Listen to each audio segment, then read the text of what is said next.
Oh my god, I did it again. That's the second time that I've forgotten to unmute myself. Thanks to Jerry for mentioning in the chat that uh, I don't know what I'm doing. I mute it by default every time, and then I forget to unmute it. It's even in my checklist, and I forget to check it every time. Anyway, quick rundown, because we're only, it looks like, 7 minutes in. Addition since the last stream, we got a sponge cavity now, which is a cavity for sponge. We've got, actually easier to show this in the assembly, unless SolidWorks freezes, in which case I'm boned.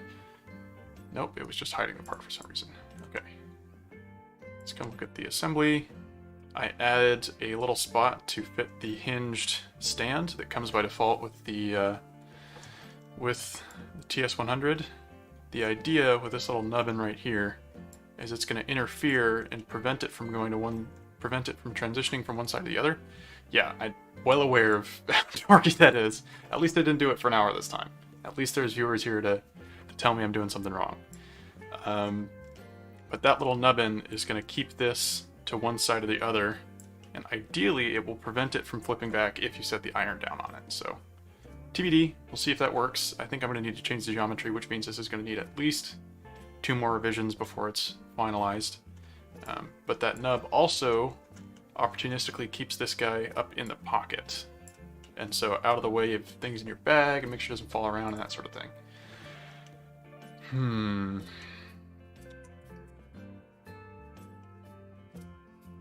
You know what? I'm actually gonna tweak that, because it looks like it's not really gonna be enough to hold it back, does it? So let's.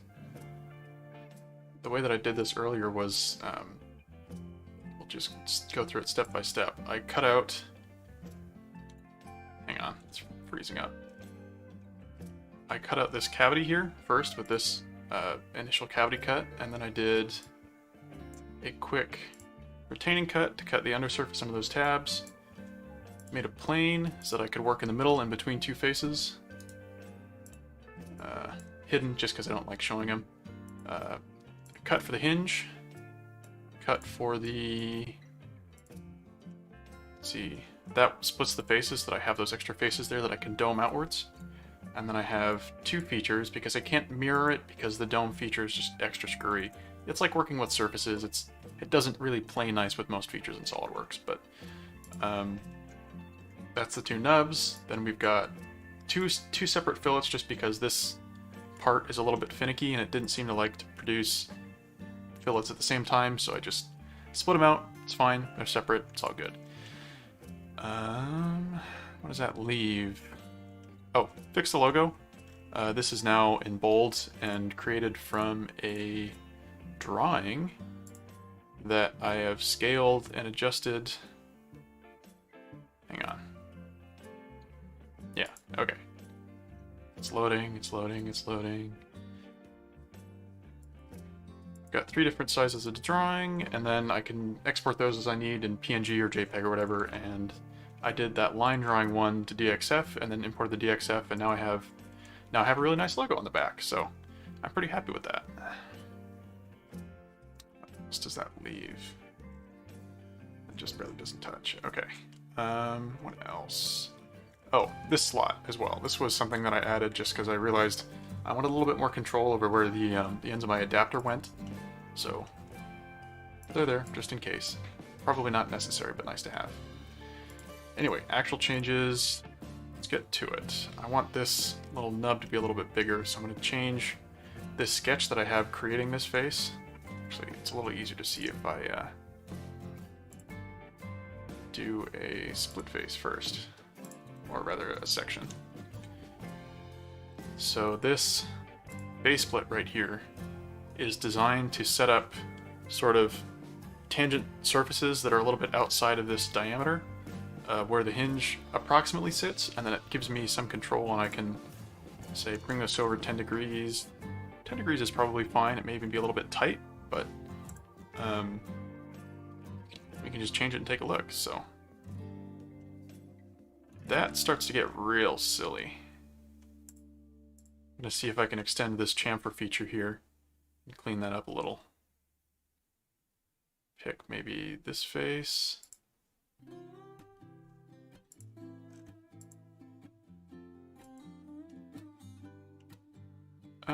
That looks extra wacky. Wackier still. It really doesn't like that feature. Nuts.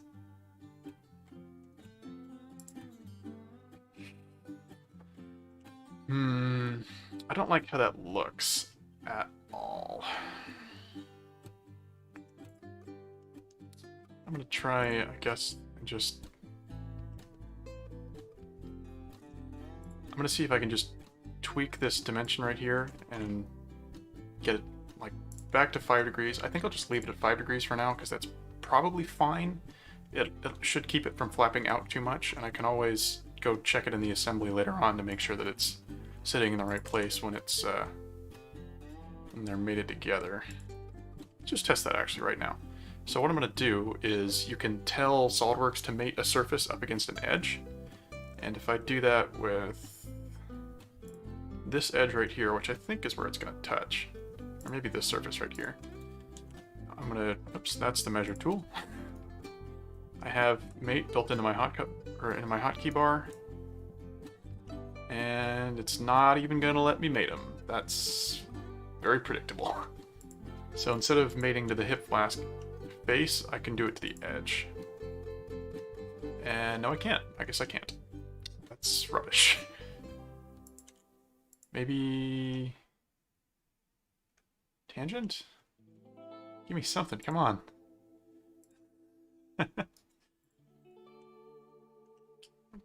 I mean, I expected that this was going to be a bit of a nightmare to fit up, but I was kind of hoping it was going to be a little less of a nightmare. I'm just going to bring it and do a quick evaluate interference detection, and that, if I calculate...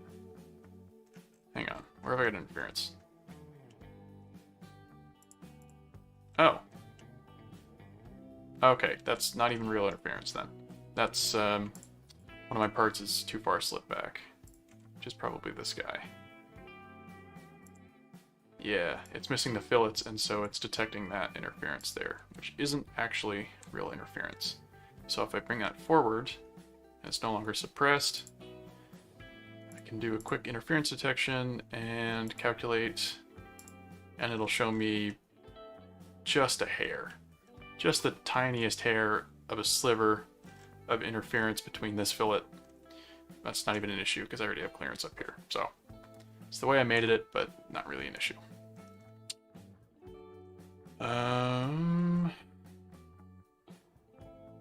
Yeah, I'm going to treat that as satisfactory for now, because with it from the right side, it leans out a little bit, and it'll touch for sure, but I don't think it's going to flop around so much that it's going to be an issue. What else? Yeah, let's dive into making these horns now. That wants to be 0.8 millimeters, and it is tangent with this outer surface, so we'll work with that. Go up before the fillets. I'm just going to drop these, actually. Let's drop all these guys into a folder just so they're organized. Keeping your feature tree organized is magic, because then other people can work on your parts, and they actually know what they're looking at. Otherwise, it's just nonsense. So, fillets. Actually, fillets and chamfers, because there are chamfers in there too. And we are currently working on the simplified model, so let's go up to... I'm going to do it in the interference feed configuration, because that's the one that I think is going to end up being actually useful. So, hang on. Do not configuration names. Maybe that'll prevent it? No. Whatever, it's fine. Okay, so back up before chamfers. And I think I'm just going to do a quick extruded boss, top plane, which is bottom surface actually on this one. Do a quick Add these arcs in here. And this is totally guessing. I'm not even really... Not going to dimension anything, just going to kind of rough it in. We'll call this co-radial, because that will make sure that everything's in the right spot. These two we know are tangent. Whoops, I don't know what it did there. Oh, hang on. That was equal, not tangent. Control, I think, is it or Alt Q or something? Yeah, Alt Q made them equal, and I wanted Alt R, which makes them co-radial. But apparently Alt R is not working. And not co-radial. I want tangent. Oh, and then it's all busted. Okay. Okay, let's... We know this guy is 0.8, so we can at least... The spring? Oh, you mean that Jerry just asked about... You're referring to this feature right here? I think I have about 30 seconds of latency, so it's going to take me that long for you to hear that and to see your answer. This part won't be manufactured. This comes with the TS100, so I assume that's what you're referring to.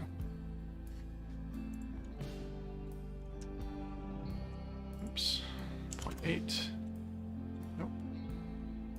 What are the constraints on this, and why is it broken so badly?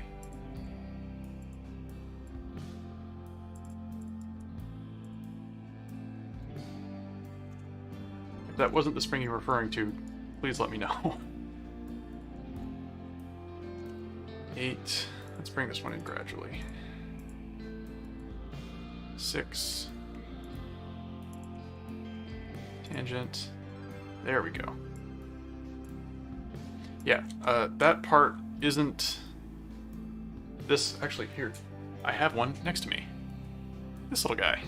Let's put that somewhere in the light. I don't know where cameras are. This little guy right here, I can put it in front of... Like, where in the void is it visible? Like, I've got my monitor brightness all the way up and it doesn't really make it super obvious. But this part does already exist. It comes in... I don't even think I have the original base anymore, so... It's sitting somewhere in piles of stuff. Yeah, it already exists, don't have to worry about it. So, hip Flask. Keep shrinking this down, just doing it gradually, let SolidWorks solve it incrementally and not break things horribly, as it is wont to do. 0.6 maybe? Okay, there we go.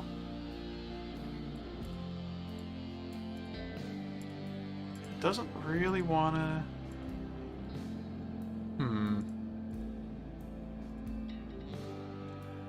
There we go.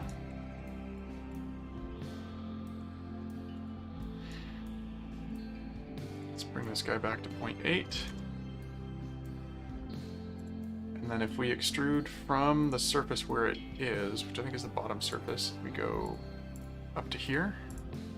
If I'm very lucky, it will very nicely and politely give me the edge I want. So let's go take a look at that now. In situ, I have it at the wrong end. Hang on, it's around here somewhere. Oh, this is still in the simplified configuration. It's in the interference feed configuration, then we should see a little horn. Yeah! Let's take a look at that in section view, because I bet it's a little bit too tight right now. Maybe it's in a funny location. Yeah, okay. Applying that edge. Applying that edge with that extrude after the move face. I have to move it up a little bit. This is gonna break.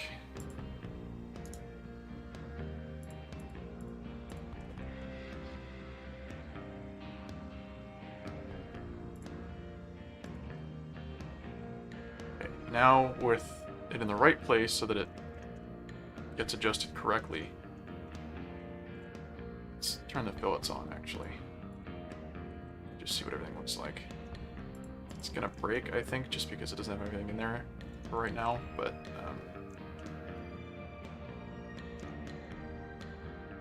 that looks mostly right. that also looks good. So we will...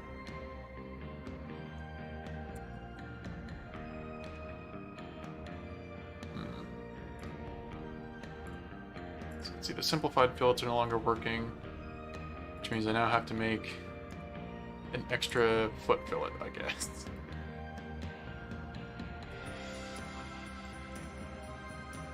But I do have to mirror that boss first, so let's come up and do that. Mirror. Quick, get myself into a view where I can actually look at stuff.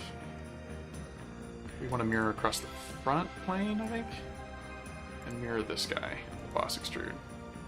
That isn't remotely right. Geometry pattern, please. Nope, doesn't work in geometry pattern either. Okay, rather than mirroring the feature, because it's going to try and go and meet this face, which is why it gave us that huge piece up here, it's because it was trying to come up to meet that face over there, we're just going to mirror the faces instead. Or we won't, because it's busted. Oh, phooey.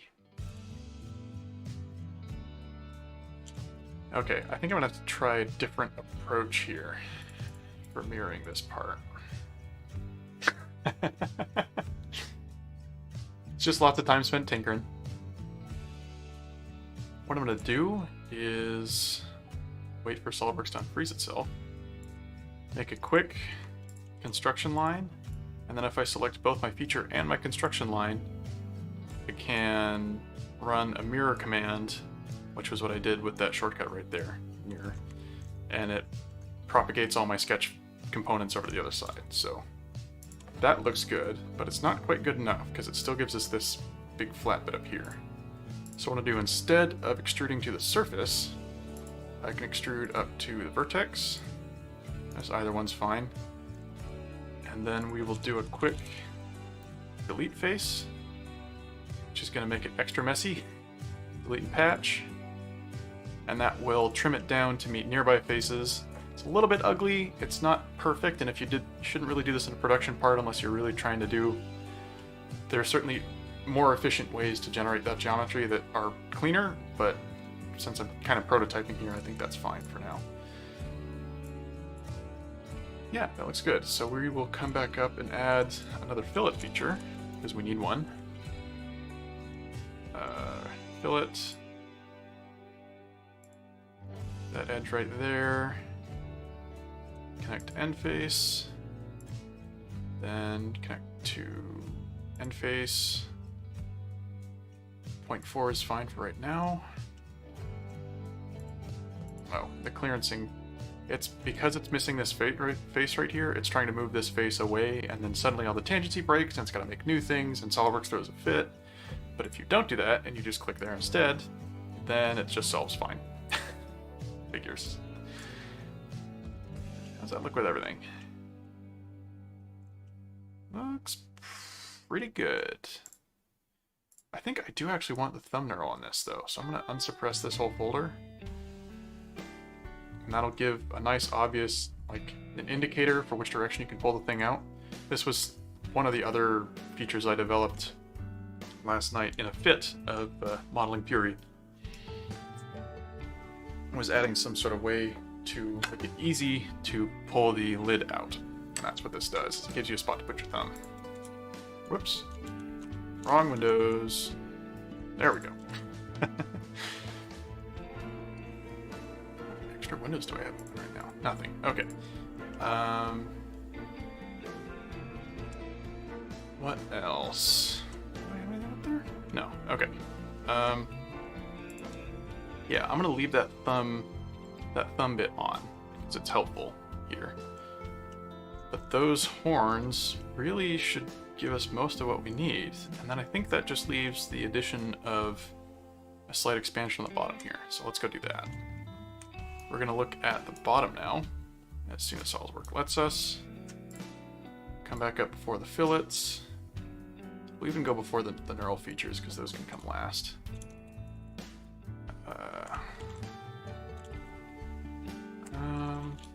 I want to do this. I'm just gonna do it with the...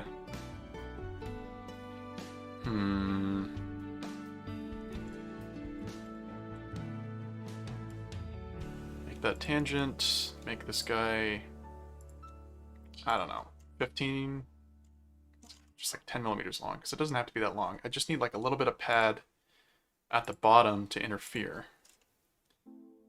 That'll be, let's make it fairly wide, actually. We can use that to do a split line, which will split this face into two different faces.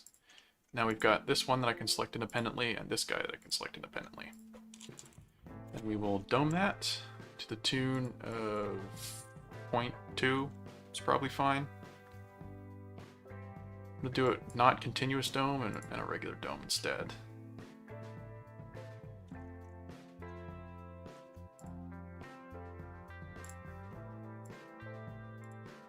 Actually, what happens if I make that? Thing is, I'm really worried about how well this is going to slice, because it could end up being an enormous pain. Oh, floor chamfer breaks when it's like that, so we have to move it back a little. But I have to get rid of this tangent and slide the whole thing away, because the chamfer that normally runs around this edge breaks when it's up against that. So we'll make that just like a token millimeter back. That should be plenty. Yep, all of our features. Oh, hey, that chamfer on this face even grabbed that extra little bit for us. How kind of it. So, with the thumb knurl and sort of catch pad, which I think is, yeah, let's call this the catch pad. Seems as good a name as anything else. They split. This is the catch horn boss. This is the catch horn boss cleanup. Cool, all my features named. Oh, not quite. Interference fillets. So we'll call this the catch fillet A. And this configuration can be called catch. Let's go take a look at... So now, with this in the catch configuration, you can do another interference detection and see how much interference we've got. Which is kind of a lot, actually. Whoops, hang on. That is enough that I think it may not actually fit. What I'm worried about, and what's hard to see right here, is sort of how it looks like our true gap is this space right here. Coming down here and then through these two lines right here is true gap. And that is only if we take a look at the distance between those two faces. If I can even select both of them. Oh, hang on. Minimum distance is 0.1 millimeters. So it's maybe 0.15. I think I could get away with a little bit less interference. So we're going to do that. Of course, when I print this thing, it's going to come out to be exactly... it's going to be exactly 0.2 millimeters down anyway, because that's the minimum vertical resolution of the printer. But if I do like 0.25, it should give me a little less interference.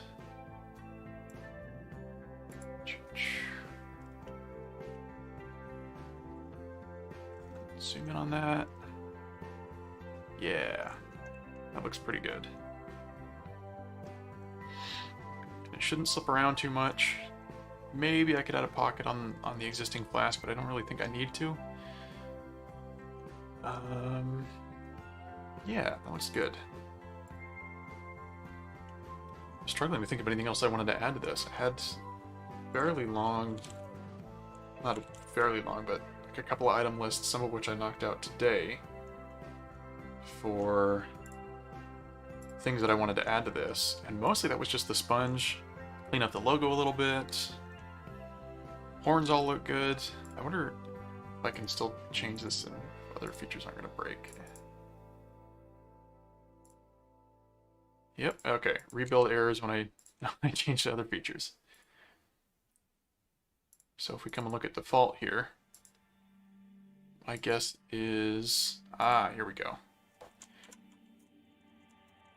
Because I'm using this base move feature in more than one configuration, I have to do different ones for each.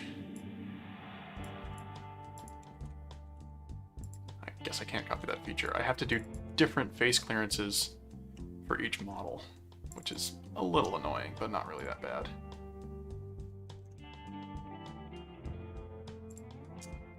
Let's see, in catch, it looks like it moves these three faces are the primary ones that it moves. So if I come down to default and add a new move face feature, offset by SolidWorks locking up by just 0.1 millimeters, pick all these guys. Oh, I think that's offsetting in the wrong direction. Nope, okay. You can see, I think the yellow line is supposed to be the new feature, and it's inboard of the original surface, which means we're good to go. And now, we can have this as the default exterior clearancing. If I could spell. I'm going to just do a quick configure feature to make sure that it's not suppressed in the simplified one, because all the faces carry over from that as well. So now we can go check in simplified, and it breaks very predictably. Oh, because the catch wasn't suppressed.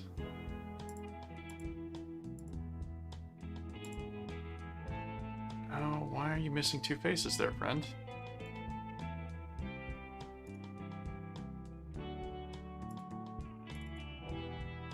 Is it gonna break no matter which one I pick? No, it works on default and simplified. Yeah, okay, looks like we're good to go. I don't really need all these configurations, but they're handy in case I want to have different lids if for some reason people want those on Thingiverse. Because who knows what people want on Thingiverse? I certainly don't. Oh, whoops. I want this to be in the catch configuration that doesn't have those extra lips up there. Yeah, that looks pretty good.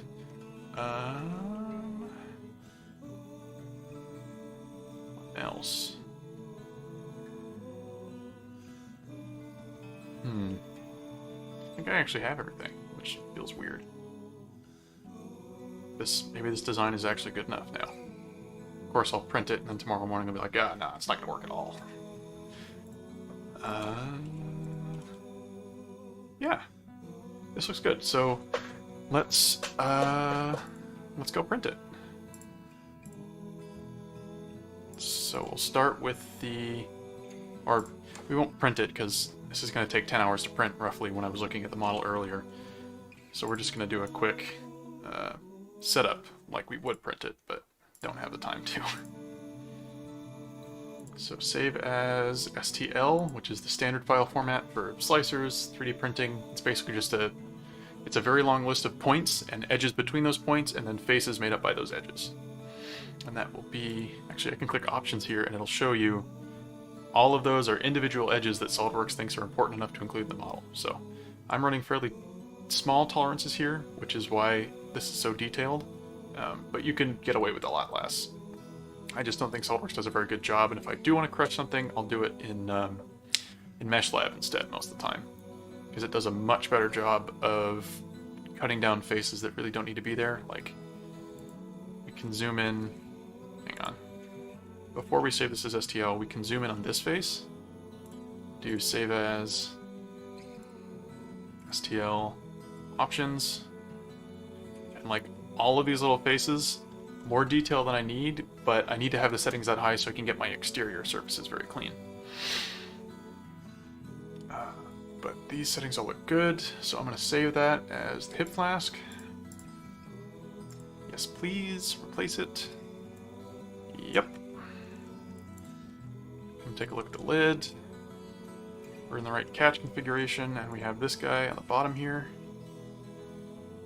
It's going to be really weird to print because all of this is going to need support structure underneath it just so that we can have that extra little bit right there.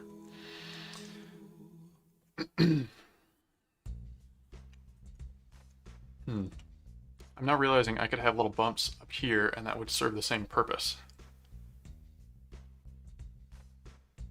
It would make it a lot easier to print too.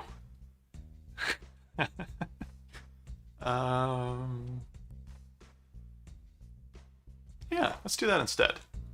Let's try, so we're in the catchpad configuration already.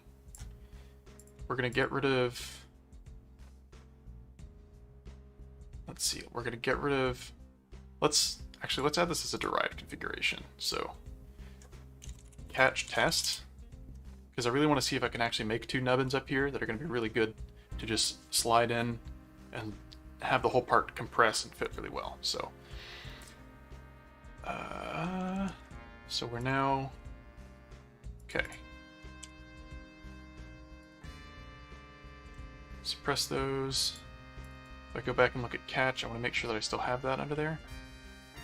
Yep, okay. So now we're up in the catch test, and we don't have that feature down there. I'm just going to split this, and I'm going to add two lines, say here and here. We'll go on the top plane for now.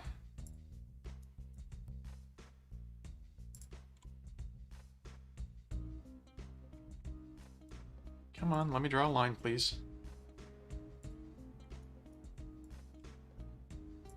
From the end, we'll call this 15 seems fine. That should give me just enough space there. So many messages. Why? Okay, split line, apply that to these two faces, and then when I come out, I should have two separate faces that I can split. Now, run a quick dome. I can dome them at the same time? What? Didn't know I could do that. Well, damn. Probably 2 millimeters is enough. That's going to be just enough to sort of bump into him. Yeah.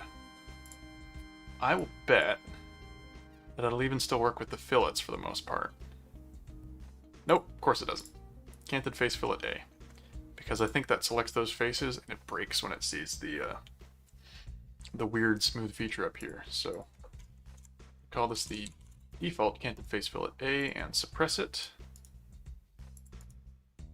And then I need to add a second.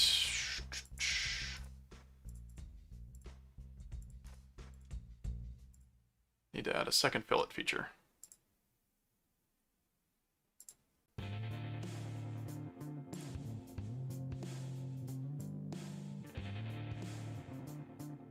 Does it just break when it's trying to deal with this?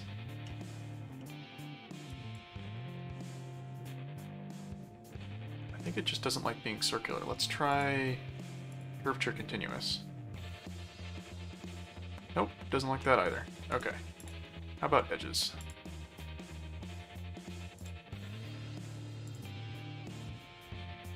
Doesn't like being up there for some reason. Okay, well, we will work around that, and what we will do... Okay, I have to check my phone because I have a million messages. Nope, okay. Nothing super important, thankfully. Let's go back to the split line. And we're going to take this guy and offset it just a little. Say 1 millimeter. Or maybe even 0.6 millimeters. I only want the offset geometry. Whoops, sorry. I made that construction by accident. I don't want it to be construction. I actually need those faces, so. Now we just trim away the excess.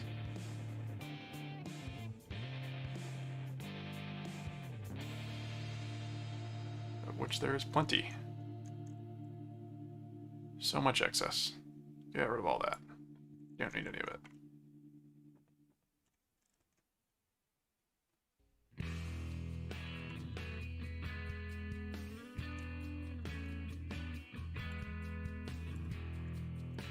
gonna add this line so I can make these two symmetric.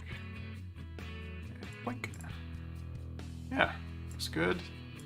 It's a 0.6mm offset. Oh, I'm getting a call.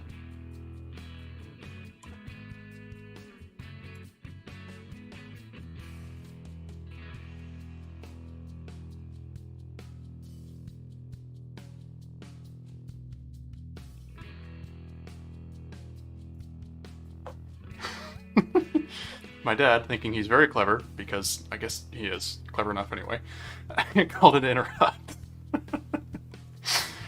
Okay. Okay, we got the default canted face fillets, this chamfer, which is suppressed for some reason.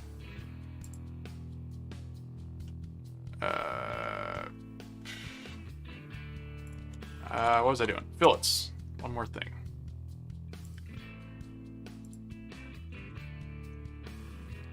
Just gonna grab these faces right here, and that should finalize filleting everything.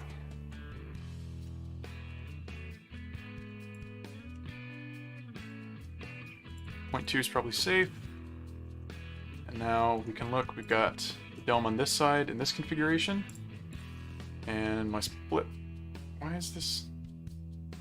Oh, I see. There's a little bit of extra line right here that doesn't need to exist. But there might be some over here too. Nope. Trying to avoid this, that little minus sign right there. It still says something's undefined. I do not know what it could be. Oh, I see what it is. I bet it's these lines not having a sort of defined endpoint. Now, there we go. Now it's fully defined. Okay, so we got our little bumps. Don't have a bump on the bottom. You can switch back and forth between them at will. Not really. Brakes. Okay, we're just gonna stay with the catch test 1 for now. Whoops.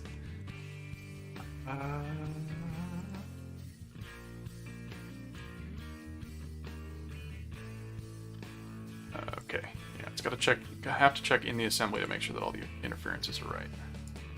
And the catch one's broken, but catch test isn't. So now if we do an interference detection, come around, whoops, interference, calculate.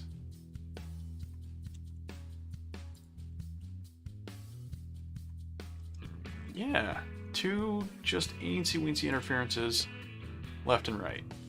That, fingers crossed, should be enough to prevent this thing from moving around too much once it's slid into place. That looks good. I think I want to make them a little longer though, so we're going to do that. But once that's done, I think this is now good enough to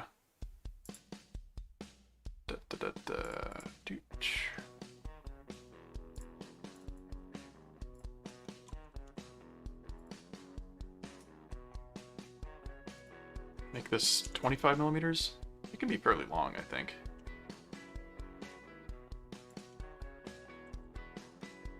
And if we come and look at that in context again, just because I want to see where the interferences are.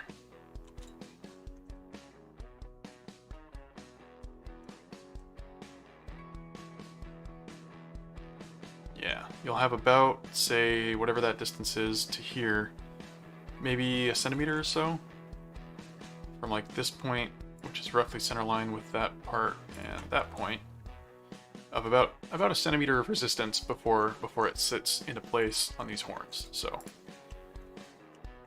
I am pretty pleased with that actually, because that is a way better solution than having to lift this whole thing up by 0.2mm when I'm printing it. So we'll call that good. Save as STL.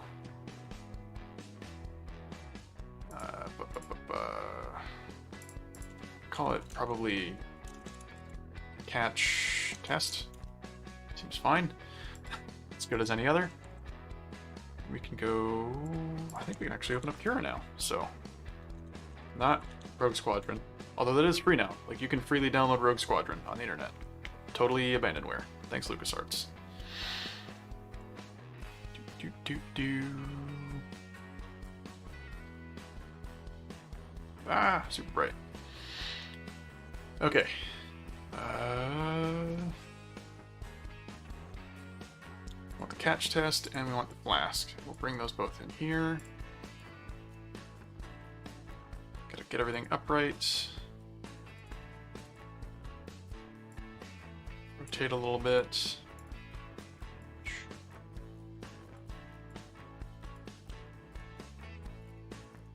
Alright.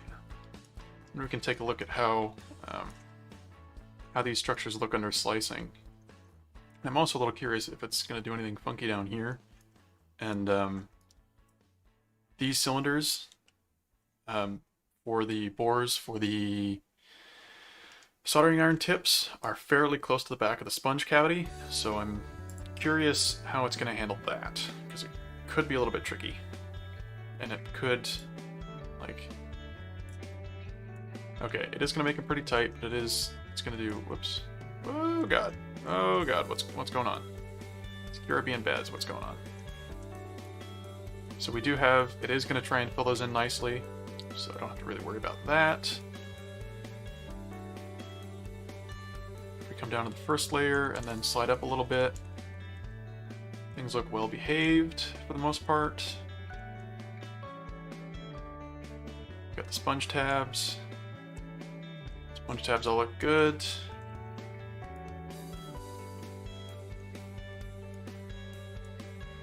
That's all that it did. Wow. So we can fine this up a little bit so that's just what we care about. But if you look at just like the deviation to add that little dome, that little 0.2mm dome, that's all we need for an interference fit, is just bulging out slightly. That's all it needs. You get like a little bit of a perturbation on the inside during that skin layer, but besides that, it should be pretty clean. The lovely Schwarz D pattern filling things up nicely.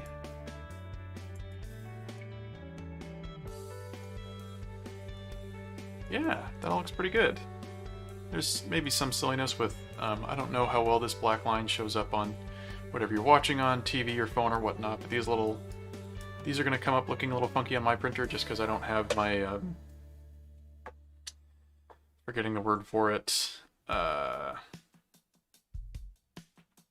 actually forgetting the word for it. I think they're called blobs? I think it is just blobs or zits. They'll show up as blobs. These little lines will show up as lines of blobs on the side of my part because I haven't tuned that very well, but that's fine. Cheap printer. I'm okay with that.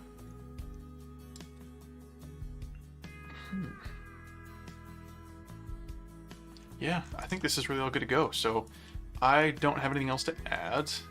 This will get prototyped and I'll have a look at how well these tabs hold up. I'm a little worried they might break off or something, and then that renders the sponge capture spot kind of useless, but I don't know. That's part of the fun, is TBD, is it actually going to work? So, yeah.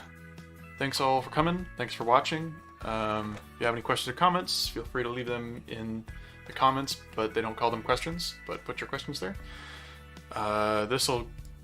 My intention is to put the STL of this up on Thingiverse once I'm actually happy with it. That's going to be, I don't know, a couple of days more, probably. I've been more productive than usual in getting this piece designed and finished after I was motivated from last night's stream, where I got lots of interesting suggestions for cleaning this up and making it good. So, yeah. Have a nice night. Boink.